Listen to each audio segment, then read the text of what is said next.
Natunto ng GMA News ang naulilang pamilya ng mangingisdang Taiwanese na nabaril ng Philippine Coast Guard sa Balintang Channel noong May 9. Bagamat masama ang loob nila sa nangyari, nananawagan ang pamilya sa kanilang mga kababayan na huwag nang idamay ang mga Pilipino sa Taiwan. Live mula sa Taiwan, may report si John Consulta. John?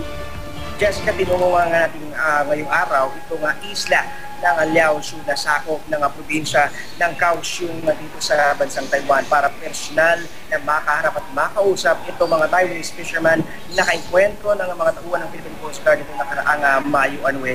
Samantala kasama rin ang mga miyembro ng Ministry of Foreign Affairs ng Taiwan at maging ng miyembro ng Taiwan Police na nabigay sa atin ng seguridad ay natutunan natin itong pamilya o kaanak ng namatay na Taiwanese fishermen. Di makalimutan ng kapitan ng barko na si Yi Chi-hong nang paputukan ng Philippine Coast Guard ang kanilang bangkang pangisda. Agad daw silang nagdapaan at nagtago nang marinig ang mga putok.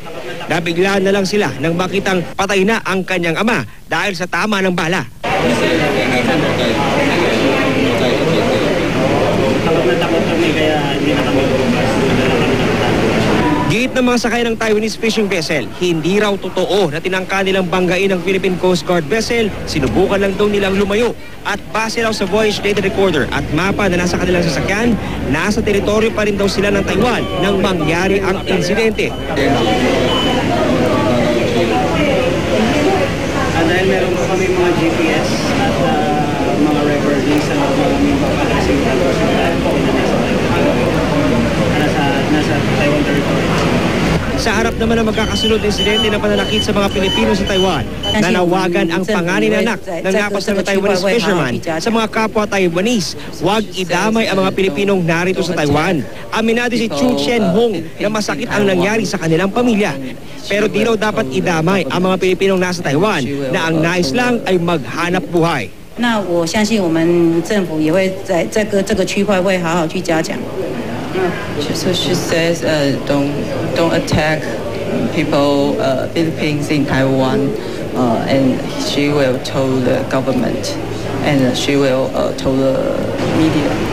Pero ang pamilya tumangging isailalim sa re-autopsy ng NBI ang katawan ng kanilang ama. Hiling nila maglabas ng public apology sa isang international press conference ang pamahalaan ng Pilipinas at ipakita ang video footage na kuha ng Philippine Coast Guard sa insidente.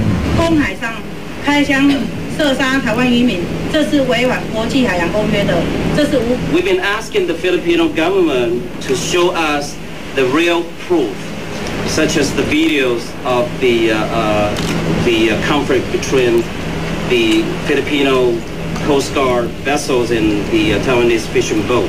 But so far, we haven't heard, we haven't seen any evidence. I don't think their reaction so far is sincere and justifiable.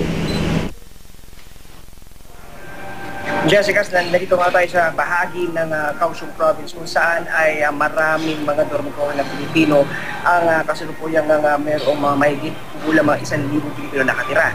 At isa ito sa mga binisita ngayon ng Manila Economic Control Office ngayong araw para paalalahanan ng ating mga kababayan na mag-ingat at maging mahinahon para makaiwas sa anumang insidente sa mga darating na araw. Samantala, Jessica, patuloy pa rin inaantabayanan itong pagdating ng NBI dun sa ating pinakauling impormasyon na kuha ay posible raw mamayang gabi o di kaya naman mamayang madaling araw ay dumating na itong 8-man team ng NBI at ito ngayon ang inaabangan ng mga mamamayan dito sa Taiwan at maging ng ating mga kabayang Pilipino. Jessica. Okay, John, I understand, no, may nabasa akong account na yung namatay na Taiwanese fisherman, may mga nakakatrabaho mga Pilipino dahil may mga Filipino fishermen tayo na dyan sa Taiwan nagtatrabaho, no? And ang sinasabi, mabait nga raw itong fisherman na ito sa mga Pilipino.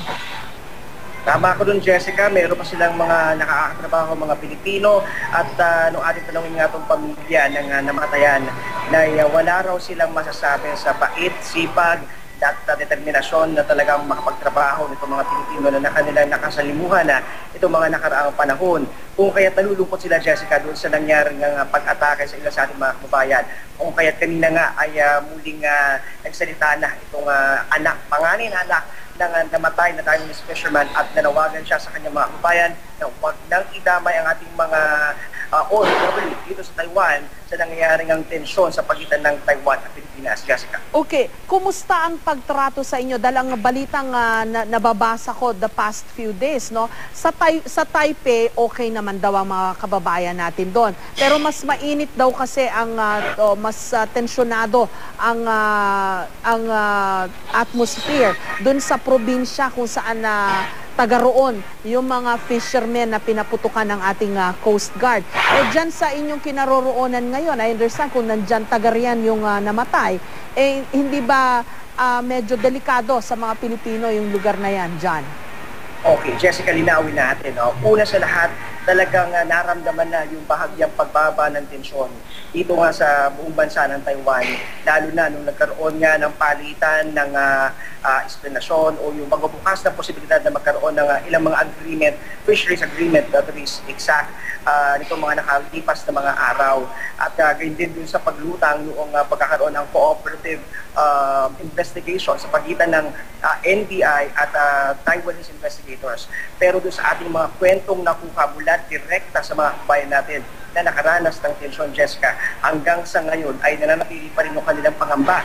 Sa katunayan nga, Jessica, meron tayong mga kabayan na hanggang sa ngayon, lumalabas sila, kinakailangan nila magsuot ng shades para hindi sila makilalang Pilipino. At ang ilan, Jessica, napipitan na magsinungaling at magsabi na sila ay Indonesian kapag sila tinatanong, lalo na kung sila ay bibili o hindi kaya naman ay nasa labas at makakasalimuha ng ilang mga Taiwanese. Pero sa ating pakikipag-usap sa kanila, Jessica, ay tiniyak naman itong MECO na patuloy yung kanilang pagpapaalala sa ating mga kabayan na maging mahinahon lamang at patuloy rin ang coordination sa mga Taiwan Police para mabilis na responde sa oras na magkaroon ng report ng karahasan laban sa ating mga kabayan dito sa Taiwan, Jessica. Okay, pero kayo ba dyan? Okay naman ang pagtrato sa inyo? Hindi naman kayo nakakaranas ng hindi maganda? Jessica, sa ating pananatili dito sa Taiwan, so far okay naman ang kanilang reception. Pero kanina, Jessica, ay ayaw magpakasakali at ng ating mga contact dito sa Foreign Affairs ng Taiwan at sila nagpadala ng mga Taiwan Police para maging security natin sa ating pagpunta dito nga sa isla ng Laoshu.